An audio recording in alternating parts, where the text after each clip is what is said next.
So this deer was shot in both lungs and center punched through the chambers of the heart, and he still lived more than 2 minutes after the shot. He was showing all the classic characteristics of a zombie buck. And no, I don't mean deer that have EHD or CWD.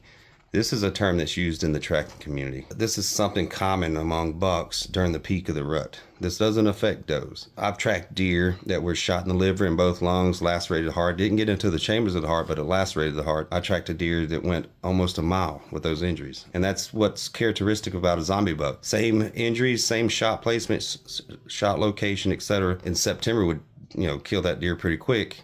In November, during the peak of the rut, it doesn't affect them as much. So we have some stats that we collect through the TRAKR app, and it kind of reinforces the idea of what trackers consider a zombie buck. For example, in the first 2 weeks of the deer season in September, we had an average recovery rate of 34% and an average recovery distance of 351 yards. Compare that to bucks that we tracked during the peak of the rut, first 2 weeks of November, and that recovery rate dropped to 24%, and the average recovery distance increased to 506 yards. That's a 29% decline in recovery rate and a 44% increase in average recovery distance. So what does this mean to you? Well, for a tracker, this means we increase our wait times, and we're prepared to, we can expect to recover these deer much farther. So a buck shot in September, if he's shot in the liver or guts, for example, we may give that deer 10 to 12 hours. And we can expect to find that deer 200, 300 yards away. Bucks in November, on the other hand,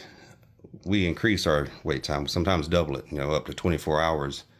And we can expect to find that deer much farther away than we would in September. It's interesting to see those stats kind of reinforce the idea of a zombie buck that trackers have been talking about for years.